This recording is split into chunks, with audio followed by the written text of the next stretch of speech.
frère, tu m'as mis un chargeur sur mon... Tu m'as mis mon chargeur sur mon bouclier. Il se trouve que il y a très peu de temps, un mec qui collectionne les nerfs mais qui les ouvre jamais m'a vendu un Stampede 9. Voilà la boîte devant, derrière. Franchement là ce que je viens de choper, c'est une fucking masterpiece. Donc je remercie infiniment le mec qui me l'a vendu. Voilà, c'est un Stampede 9. Salut à tous, c'est Vinay, aujourd'hui on se retrouve pour la review de légende de l'ancienne génération Nerf, certes, mais ça reste une légende, le Nerf Stampede, que j'ai réussi à obtenir 9. J'insiste parce que je sais qu'il y a un mec qui s'appelle Huggy, qui est un autre youtubeur, vous le connaissez, et qui regarde ma chaîne YouTube et qui adore les vieux nerfs. Donc le but de cette vidéo va être non seulement de vous présenter le blaster, c'est le principe, mais aussi de rendre jaloux Huggy, tu vois. J'ai tout le bordel qu'il y a avec. Le bouclier, la poignée, 3 chargeurs de 18 fléchettes, un chargeur de 6 fléchettes, et 60 fléchettes Streamline. Le Stampede est le tout premier fusil d'assaut de l'histoire de l'humanité qui tire en rafale continue. C'est-à-dire qu'on reste appuyé, piou piou piou piou piou. Ah d'accord. C'est l'ancêtre du Rapid Strike qui lui-même est l'ancêtre de autres blasters finalement. Et qui ne fonctionne pas comme tous les nerfs électriques de maintenant avec une seconde détente, un moteur qui se lance et piou piou piou ça tire. Ici c'est un blaster mécanique électrique. C'est-à-dire que là vous voyez il y a le ressort et en fait le principe c'est tout con. Quand on reste appuyé sur la détente ça donne l'ordre à un robot d'actionner un engrenage et en fait c'est un blaster mécanique donc qu'on réarme et qu'on tire. Sauf que là ce n'est pas vous qui ramez le blaster, c'est lui qui se réarme tout seul. Et qui fait une espèce de slab. On va faire plus simple, hein, voilà, franchement c'est magnifique. Bon, c'est une mécanique assez compliquée, mais quand même. Donc voilà, fusil d'assaut full automatique d'ancienne génération, donc les performances ne seront pas incroyables. Il est d'origine, il est neuf. Et puis voilà, franchement, il est magnifique. Qu'est-ce que vous voulez que je vous dise de plus? C'est parti pour la review.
Alors déjà, on va enlever les accessoires qu'il y a dessus et on les remettra au fur et à mesure.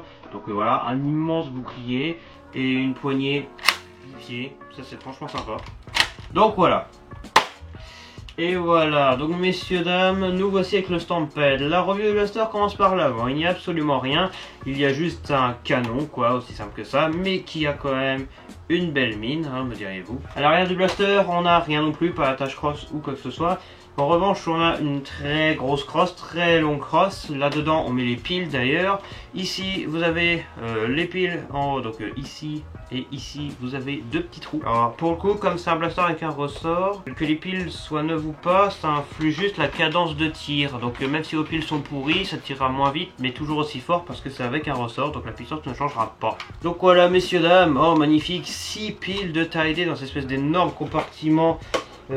Énorme. Et du coup l'arrière du blaster ressemble à ceci, hein, que je vous montre un petit peu si ça intéresse quelqu'un de voir un peu l'interne vite fait. Voilà, je sais qu'il y a des gens qui sont intéressés par ça et du coup voilà le compartiment à piles. 6 piles de taille D, donc j'ai mis des piles neuves hein, évidemment, sinon c'est pas drôle. J'ai déjà mis des piles pourries dedans, oh la lenteur. Bien évidemment ce compartiment ne rentrera dans aucun autre blaster, à part dans d'autres Stampede. On continue, les rails tactiques, on a un sur le carry handle, un à l'avant, un sur le côté, un de l'autre côté, un en dessous et encore un autre en dessous. Et celui-là, les gens ont tendance à l'oublier. Donc on a 6 rails tactiques sur ce blaster. C'est beaucoup. Et du coup, en termes d'accessoires, on a cet énorme bouclier qui se met de façon particulière. Alors, il faut que le blaster ça va partout, hein, mais faut pas que le blaster soit trop large sur lequel vous mettez parce que voilà. Mais du coup, ouais, vous pouvez le mettre comme ça, hein, c'est un crochet normal, vous pouvez le mettre, le glisser comme ça, mais vous pouvez aussi l'ouvrir grâce à cette petite pince qui ouvre les crochets, donc c'est plutôt pas mal si vous voulez mettre plus facilement l'accessoire. Et c'est pas mal, ou même juste le mettre comme ça c'est plutôt pas mal. Donc un énorme bouclier qui est vachement bien. Et là, l'invention de Dieu, en fait, voilà, et il est très rare en plus ce truc. C'est une poignée qui est très grande, très confortable, mais aussi un bipied. Grâce au bouton qu'il y a derrière, clac, ça s'inspire un peu d'un truc de la vraie vie, de ce que j'ai entendu. Et là, bim, vous pouvez poser, ça sert de bipied. Poignée, bipied en même temps. Donc on peut le mettre ici. Ouais. Ouais, on peut aussi le mettre là, mais bon, le retour du lapin, crédibilité. Je me cogne en plus. Au niveau des attaches shank, on en a un à l'avant ici au niveau du viseur, un sur le dessous ici qui est assez énorme. Ici on peut peut-être en mettre un aussi. On en a un sur la crosse et un deuxième en dessous de la crosse. Au niveau des organes de visée, on a 3 organes. Un à l'arrière, c'est un trou ici dans le carg handle, ça ressemble un peu à celui de Rapid Strike.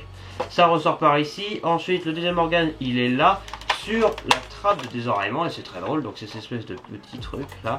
Ça fait une espèce de creux, vous voyez, donc hop, ça vise par le trou par là, bim, et ça finit sa course sur ce petit guidon. Alors ça donne quelque chose comme ça. Laissez-moi vous dire un truc, ça marche très très bien, on voit très bien l'organe de visée. On va avoir des fléchettes qui tirent précisément, hein, parce que bon, viser avec ça quand même. Bon, donc la trappe de désoreillement, j'en ai parlé vite fait. Et ouais, non, une énorme trappe, c'est mieux là de l'autre côté, clairement, voilà, ça me rappelle un peu le Moto Strike. Hop, une trappe de désoreillement. Alors, faut savoir que ce blaster a 400 milliards de sécurité. Donc, du coup, ben voilà, donc on a une sécurité sur la trappe. La sécurité étant juste là, c'est une espèce de bouton, un poussoir qui est poussé comme ça vers l'avant. Quand on enlève le chargeur, il y a 3 boutons de sécurité. Il y en a un ici, juste là. Il y en a un deuxième. Alors faites gaffe, en fait, vous avez 2 trucs ici. On a le truc pour enlever le chargeur. Mais juste au-dessus, on a un deuxième bouton. Juste au-dessus de ce gros truc, on a un bouton. Et c'est ce bouton-là dont on parle. Appuyez pas sur le bouton, ça sert à rien. Et une troisième sécurité qui, lui, n'est pas située là, mais de l'autre côté. Encore un petit bouton. Voilà. Formidable, n'est-ce pas? J'adore. Et une quatrième sécurité, d'ailleurs, qui est une espèce de sélecteur de tir. Quand c'est en haut, ça fait rien. Quand c'est en bas... On aura mis du temps à désactiver toutes ces sécurités. Hein. Wow. Mais du coup, voilà, la trappe de désoreillement. Access, c'est écrit en énorme. Voilà, ça nous permet de désoreiller le blaster s'il s'enraye. Comme je le disais, c'est un blaster mécanique électrique, donc il y a un tube qui passe dans le chargeur à chaque fois qu'on tire. Voilà. Et d'ailleurs, si j'essaie de tirer, mais que j'ouvre la trappe en même temps, vous voyez, le système, quand je tire, c'est un truc qui avance, hein, donc c'est le piston et tout ça. Déjà, enlever le chargeur pendant que ça tire, c'est pas possible parce qu'il y a un tube qui rentre dedans, donc c'est compliqué. Si j'ouvre la trappe de désoreillement pendant que je tire, regardez bien, ça va revenir derrière. Il y a un système automatique qui détecte qu'on ouvre. Vous voyez.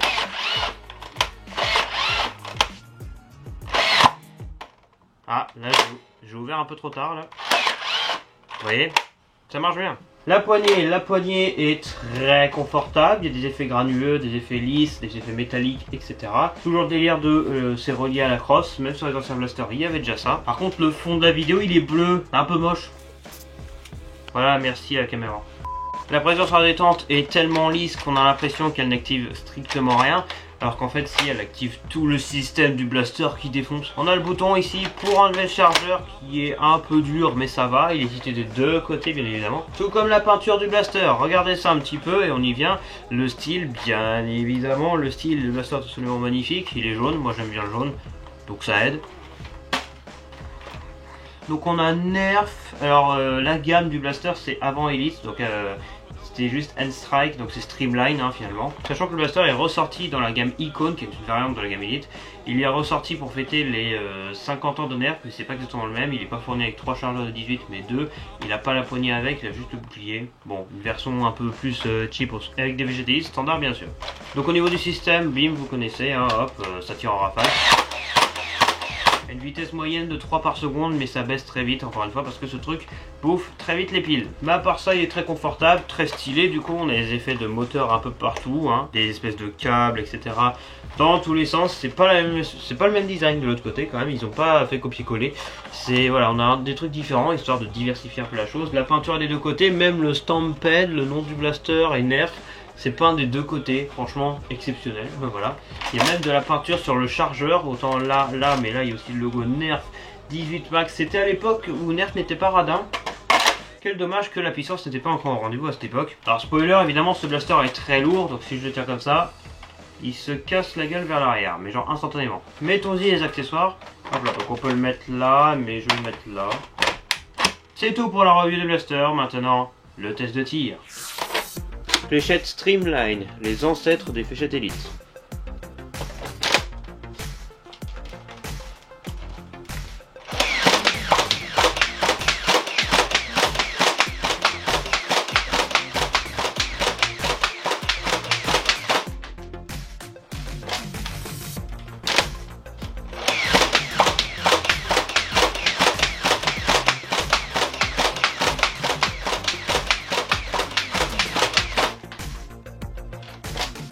Comparaison. Fléchette Elite standard.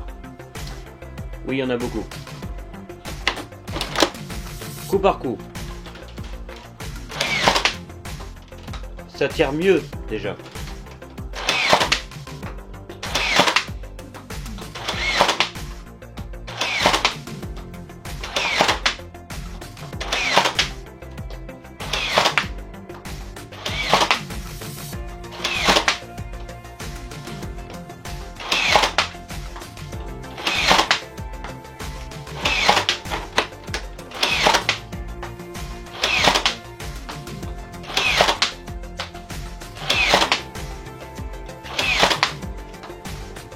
Rafale.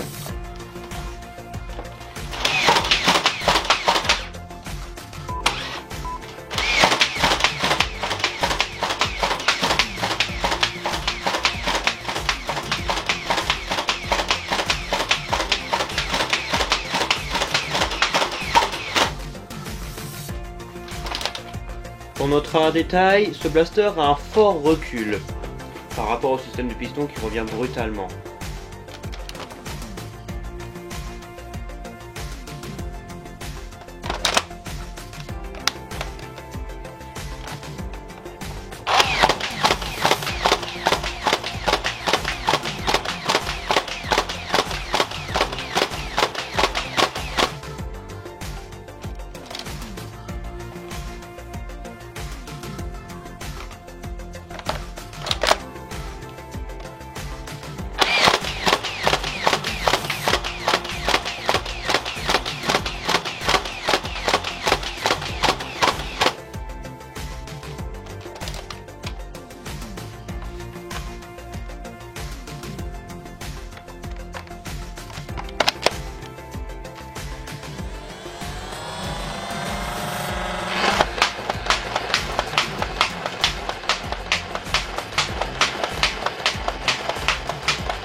Analyse de tir, comment ça s'est passé? Les 3 P, donc voilà, en termes de précision, ça va, à 5 mètres bien sûr, hein, au-delà voilà, bon c'est des fléchettes Streamline, donc clairement réputé pire fléchette ever, mais compatible avec le Elite, et avec le Elite, c'est plus ou moins la même chose en termes de précision. En termes de portée, c'est une catastrophe absolue, hein, c'est l'ancienne technologie, l'ancienne génération Nerf, forcément ça n'avait rien à voir avec ce qu'on a maintenant, hein, tu peux faire du 5 mètres quoi, et tu peux aller péniblement à 10 mètres.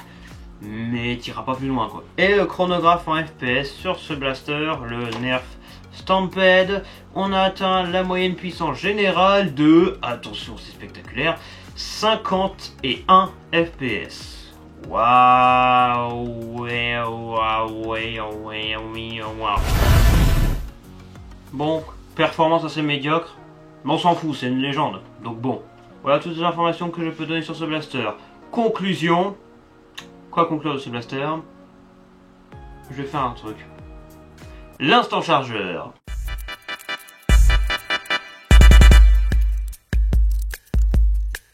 Effectivement, c'est un tabou sur le Nerf Stampede dont on ne parle pas assez. Est-ce qu'il paraît, il n'est pas compatible avec tous les chargeurs? C'est tout moi. Compatible avec un chargeur de 18, c'est fourni avec, donc c'est normal. Mais pas que. Et oui, les drums rentrent dedans. Pas les chargeurs de 25, les drums de 25 ne rentrent pas dedans. ça vous le savez peut-être. Mais les drones de 30 alors.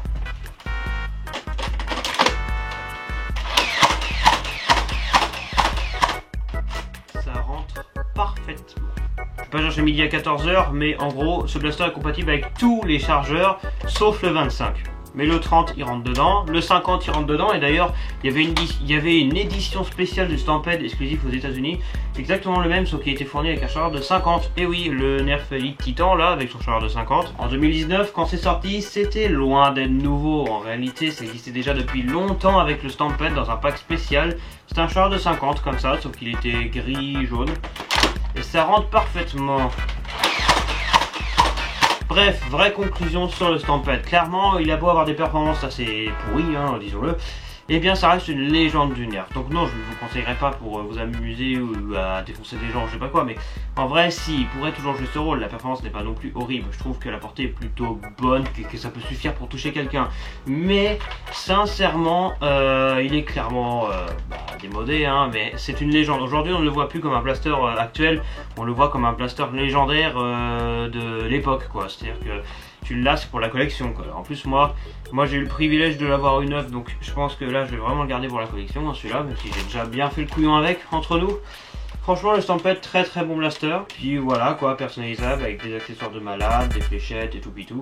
Franchement, rien à dire dessus, il est vraiment excellent. Le seul gros problème étant la performance, mais à part ça, muy caliente.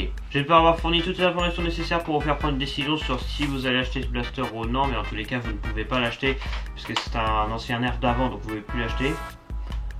Mais vous pouvez le choper sur les sites d'occasion, que ce soit neuf pour les très très rares personnes qui l'ont gardé dans sa boîte précieusement. En France ça n'existe pas, enfin si ça existe du coup parce que moi j'ai eu la chance d'en trouver sur un qui le vendait totalement neuf, qui ne l'a jamais ouvert. Mais ça peut vous arriver à vous aussi, bien évidemment, vous inquiétez pas là-dessus. Mais même d'occasion c'est la même chose, donc au final voilà, c'est un excellent blaster, donc vous pourrez le choper sur le Bon Coin ou peut-être Vinted. Mais donc si vous voulez l'acheter, eh bien je vous mets un lien dans la description, mais ça sera un lien qui reliera directement à d'autres sites où vous pourrez le trouver, hein. Je vais pas vous mettre Amazon, hein. Mais je vous mettrai un deuxième lien vers la version Elite de ce blaster, la version Icon. Alors c'est une version qui vaut plus cher, et puis ça doit être un blaster Elite, là la nouvelle version, les performances ne sont pas incroyables, c'est à peu près la même chose en fait. Voilà, et il a moins d'accessoires, donc mieux vaut l'acheter d'occasion, voilà, il y a plus de trucs. Merci à tous d'avoir regardé cette vidéo, si ça vous a plu, vous pouvez liker, vous abonner et faire tout ce que vous voulez de toute façon. Quant à moi, je vous dis à la prochaine pour une future vidéo de Nerf ou d'autres choses. V-Name, out. Ah d'accord.